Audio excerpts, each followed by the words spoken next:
Começa agora o programa Hora e a Vez da Pequena Empresa, sempre levando para você muitas informações e atrações. Confira. O CEO da LGPD Solution, Paulo Perrotti, orientando os empresários sobre gestão, governança e proteção de dados. O advogado Marcos Tavares Leite falando sobre o relatório da PEC da reforma tributária. A homenagem concedida pela Casa de Portugal de São Paulo ao deputado federal Marcos Pereira com a comenda da Ordem do Mérito Infante Dom Henrique, um reconhecimento aos serviços prestados pelo parlamentar à comunidade luso-brasileira. Mais um evento promovido pelo LIDE China, onde foram recebidos membros do governo de Guangzhou e os representantes da indústria automobilística GAC Group. E nesta semana, o presidente do SINP, Joseph Cury, recebe o pesquisador da Embrapa, Dr. Pedro Abel Vieira Júnior, e o superintendente de estratégia, Dr. Eduardo da Silva Matos. Fique conosco.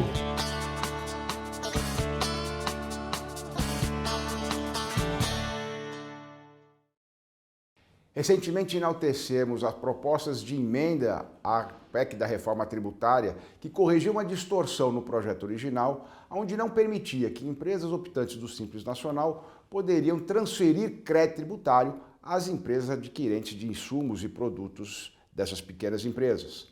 Enaltecemos isso porque essas 5 propostas de emenda colocavam e mantinham a possibilidade de um crédito presumido, incentivando, portanto, a aquisição de produtos, de insumos das micro e das pequenas indústrias. Apesar disso, no relatório final, foram afastadas todas as emendas, mantendo essa distorção original sob argumento de que, mesmo o optante do Simples, poderá optar pelo regime geral, pagando e apurando o IBS e o CBS, o que vai impor, além de possível aumento da carga tributária para a micro e pequena empresa, também maior burocracia. Ela vai ter que manter uma dupla contabilidade, parte relativa ao Simples, parte relativa ao CBS, o IBS, o regime geral, e além de todo o período de transição que pode chegar, ou pode até mesmo superar 2033. Portanto, ainda não foi votado, esse relatório ainda será analisado, mas é fundamental, e o SINP vai trabalhar nesse sentido, para fortalecer os senadores a corrigir essa distorção, levarem novas emendas ao plenário, para que realmente o Simples Nacional seja mantido pelo menos nos moldes atuais, aonde se permite a transferência de crédito tributário, aproveitamento daquele que adquire os produtos desse crédito tributário, sem impor maiores ônus, burocracia e mesmo redução da receita e da lucratividade da empresa optante pelo Simples Nacional. As micro e pequenas indústrias são as mais atingidas por essa distorção na proposta de emenda constitucional sobre a reforma tributária. Portanto, o Simples solicita aos senadores atentem à micro e pequena empresa, principalmente as optantes do Simples e à micro e pequena indústria, que são as mais atingidas por essa reforma tributária nos moldes em que ela está, mas que poderá ser corrigida.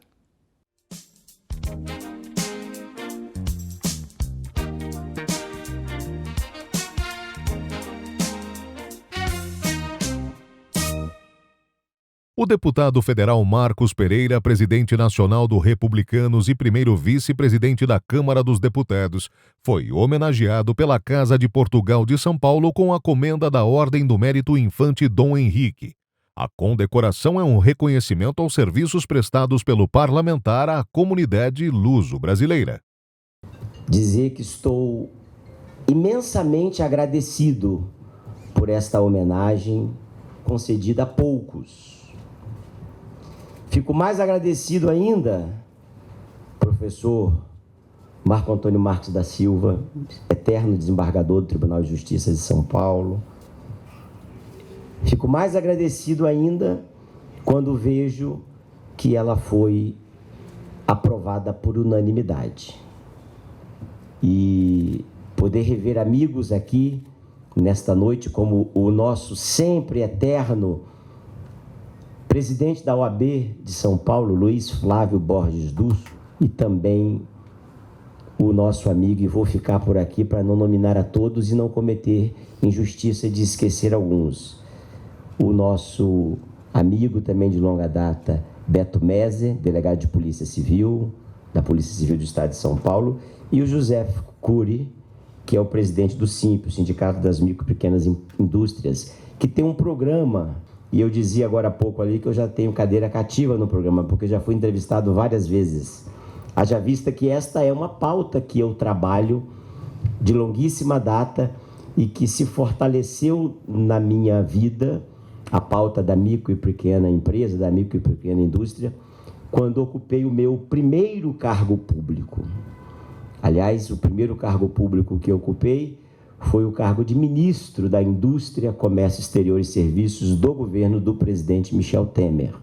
Receber aqui hoje o deputado Marcos Pereira e outorgar a comenda mais importante da nossa comunidade, que é a comenda infante Dom Henrique, ao deputado Marcos Pereira, é reconhecer o trabalho que o Dr. Marcos Pereira tem feito ao longo de muitos anos da sua carreira como advogado, como cidadão brasileiro e como alguém que é um amigo da comunidade brasileira e da comunidade portuguesa.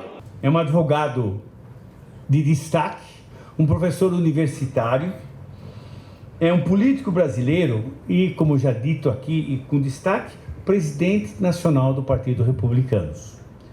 Só isso eu diria seria o suficiente para mostrar quem é Marcos Pereira. É uma satisfação que me orgulha e me honra muito receber essa comenda na data de hoje e, por óbvio, que aumenta mais ainda o comprometimento e o compromisso com a integração das relações entre os dois países.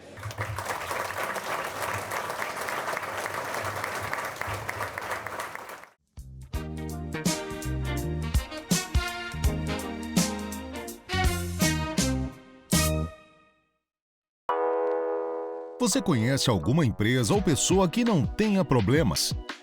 Onde elas resolvem?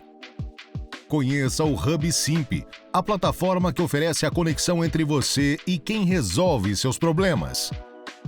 Veja algumas das soluções: capital de giro, antecipação de recebíveis, comércio exterior, importação e exportação, estruturação de empresas, abertura e alteração de empresas, certificação digital, gestão tributária, fiscal e dívidas. Hub Simp. Acesse www.simp.org.br.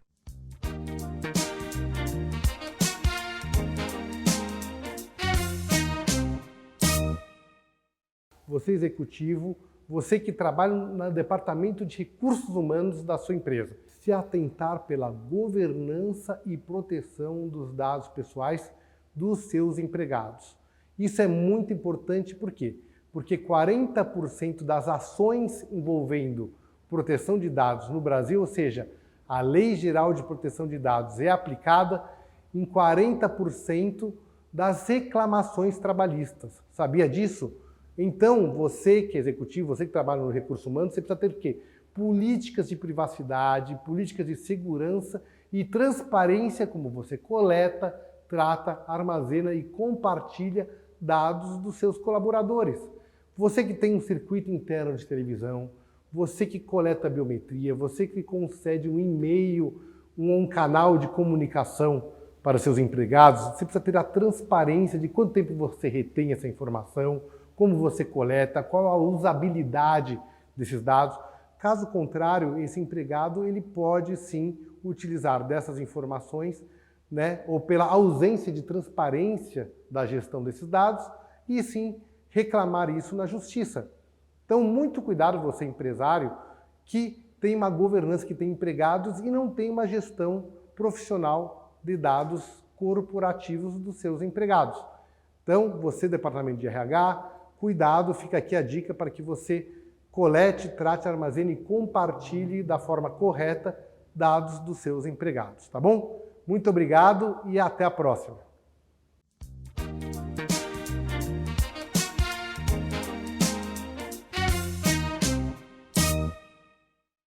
Clube Simp Vantagens. Um presente para você que utilizou ou utiliza algum serviço do Simp. Economize seu dinheiro em mais de 300 estabelecimentos com descontos de até 60%, serviços gratuitos e sorteios para você.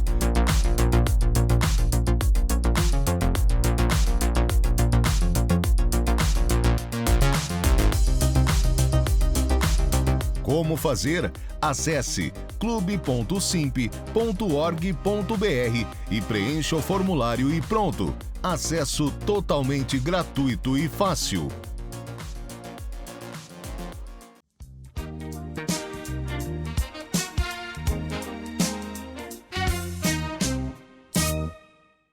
O Lead China está hoje aqui na sede da Deloitte para receber a delegação das autoridades do governo de Guangzhou e também da GAC, a Guangzhou Automobile Corporation.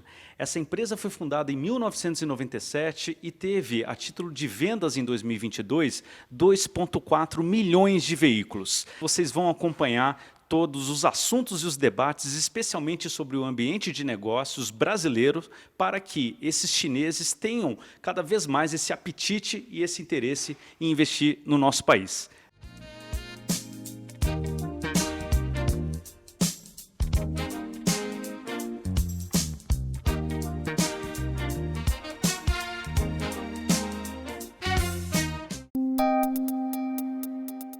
Entrevista da semana.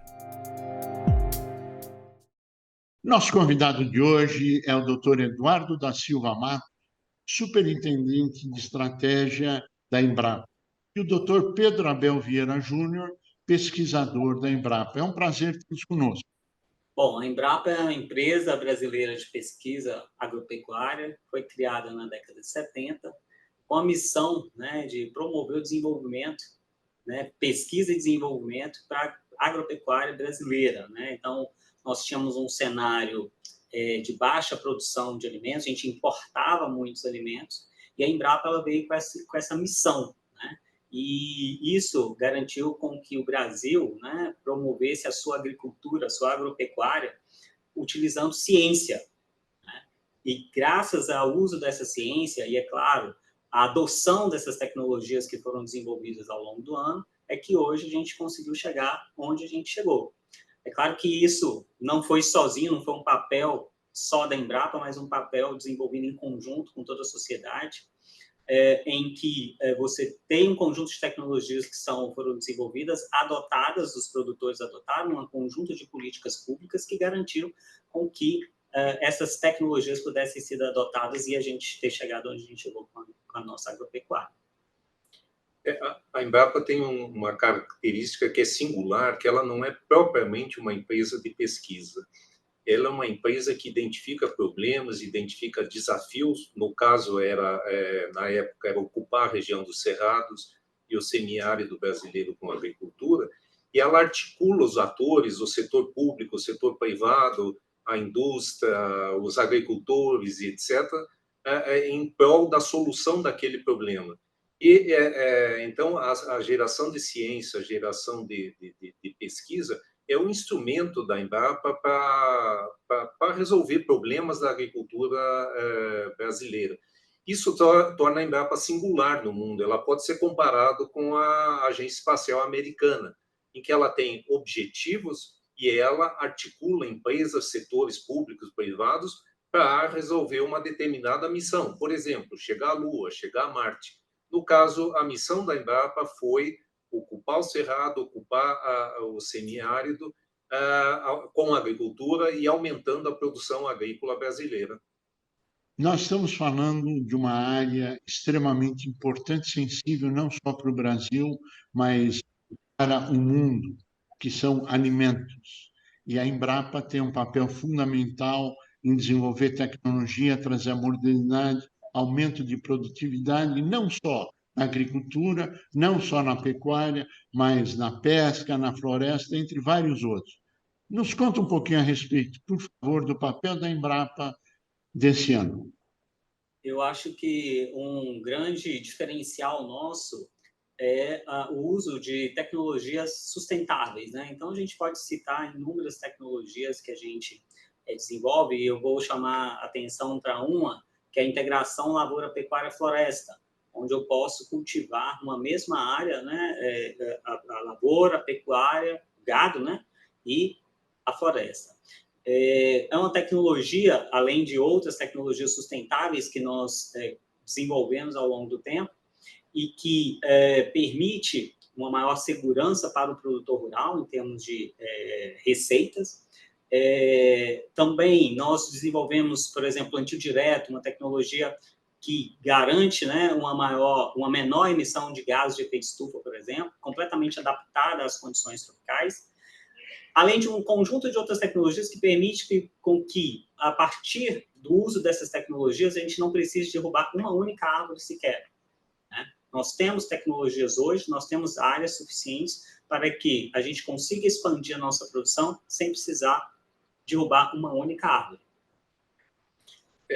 Além dessa questão da sustentabilidade, que isso é presente no mundo hoje, e o Brasil vem trabalhando, é reconhecido como uma potência ambiental o Brasil, e a Embrapa está muito alinhada com isso, e tem uma contribuição grande. A nossa agricultura, ela se especializou, ela é muito boa na produção agrícola propriamente dita. Né? Nós somos o melhor produtor de grãos do mundo, o melhor produtor de carnes do mundo. Isso, qualquer indicador respalda essa minha afirmação. O desafio agora é que essa produção primária, essa produção agrícola, gere empregos dentro da cidade, gere empregos na indústria, gere empregos em serviços. E aí é um desafio industrializar ou processar essa produção, e que o Brasil ainda é incipiente nisso. É um longo caminho que o Brasil tem a percorrer ainda, agregar valor à sua produção agrícola. Ou seja, a Embrapa ela não só fica na parte teórica, mas ela eminentemente vai para a parte prática operacional, a junção dos dois mundos, do mundo da realização e do mundo do conhecimento. Essa transformação tem trazido, existem alguns números percentuais do sucesso que isso trouxe? Hoje nós somos o maior produtor de grãos, soja, milho, de carnes, um grande produtor de fibra, de algodão. A nossa produção de frutas está crescendo assustadoramente. Em breve, o Brasil vai ser o maior produtor de frutas do mundo. E há uma grande responsabilidade. Esse aumento da população e etc., da mundial, cabe ao Brasil dobrar a sua produção agrícola até 2050. O Brasil é o único país do mundo que tem condições de suprir a fome, de suprir a alimentação dessa população até 2050. Essa é a responsabilidade do Brasil e é a responsabilidade da Embrapa. Ou seja, os números falam por si só. O Brasil é o maior na agricultura, é o maior em carnes e assim afora. Agora, claro que isto não ocorre de uma maneira suave. Os desafios são gigantescos, porque os resultados são gigantescos, que têm que ser obtidos. Quais seriam as principais vitórias, em primeiro lugar? Vamos falar do lado bom, na avaliação dos senhores. Acho que um ponto que a gente pode destacar é a nossa contribuição e o nosso potencial de promover uma agricultura sustentável, né? Então, o Pedro está falando em dobrar a produção, e o Brasil ele é capaz de fazer isso com ciência e tecnologia sem derrubar uma única árvore sequer. Porque nós temos, né, alguns milhões de hectares de áreas em degradação que poderiam ser convertidas em áreas produtivas. Então, nós temos sistemas produtivos desenvolvidos, né, e adaptados para a produção em clima tropical, como o sistema plantio direto, a integração lavoura-pecuária, floresta, né? Nós temos um potencial de recuperação de pastagens também bastante significativo. Então, nós podemos, por exemplo, passar áreas que têm pecuária extensiva com 0,6 unidades de animal para 20 unidades de animal numa mesma área. Então, são oportunidades, né, que a gente tem de trazer, levar a tecnologia para o campo numa produção cada vez mais sustentável. A intensificação sustentável, eu acho que é o grande passo que a gente já tem tecnologia para isso, a gente já vem desenvolvendo tecnologia para isso, e eu acho que a gente tem um futuro aí bastante promissor, né, no uso de tecnologias sustentáveis. Bom, na prática, o que eu estou ouvindo aqui com muita alegria é que nós conseguiremos atingir a meta de 2050, alimentar o mundo sem destruir florestas, sem destruir árvores, só usando a ciência, aproveitando o que o país tem de bom. Ou seja, o Brasil conduzindo o mundo a nível de alimentação e meio ambiente através da ciência, da tecnologia e, claro, o papel fundamental que a Embrapa proporciona nesse cenário. Essa seria uma síntese adequada? Seria uma continuidade. A Embrapa, o mundo fazia agricultura nas regiões temperadas. Lá você tem um inverno, que durante o inverno se mata todas as pragas e etc. O Brasil trouxe isso para o ambiente tropical, em que é bom para a produção agrícola, mas é bom para a praga, bom para a doença, etc. Isso está dominado. O passo agora é intensificar o uso de recursos naturais, da terra, da água, sem comprometer a sustentabilidade do planeta. E a gente está preparado para isso. Isso é uma excelente notícia que nós estamos ouvindo, mas a pergunta é: existe algum grande desafio a ser superado ou está tudo administrado, tudo sob controle, está tudo já encomendado para 2050? Creio que temos problemas pela frente, não é? Quais seriam, por favor? Nós temos desafios, né? Nós temos desafios que a gente tem um potencial muito grande de superar.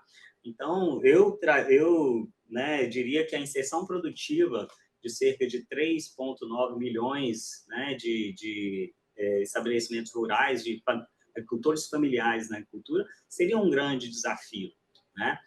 Levar tecnologias para esse público, você ter políticas públicas que garantam, né, ou que promovam a inserção produtiva desses agricultores familiares dentro do sistema produtivo. Eu acho que esse é um grande desafio, né? A conectividade no campo, né? Levar a conectividade no campo para que essas pessoas tenham acesso à informação, que elas possam acessar a informação, os treinamentos, enfim, que possam ajudá-las a se desenvolverem também, né? Bom, primeiro é o financiamento, manter, né, um ritmo de investimento e de financiamento na geração de conhecimento, na superação desses desafios. A agricultura cresceu, obviamente as demandas aumentaram, inclusive em valores financeiros, e isso é um desafio. E segundo, o Brasil hoje, mais de 80% da população brasileira vive nas cidades. Então, produzir alimentos não é suficiente, é preciso gerar emprego. A agricultura precisa mover o emprego dentro da cidade. Eu queria pedir a vocês, e antes de parabenizar, as suas considerações finais, porque nós estamos chegando ao final do nosso programa. Por favor.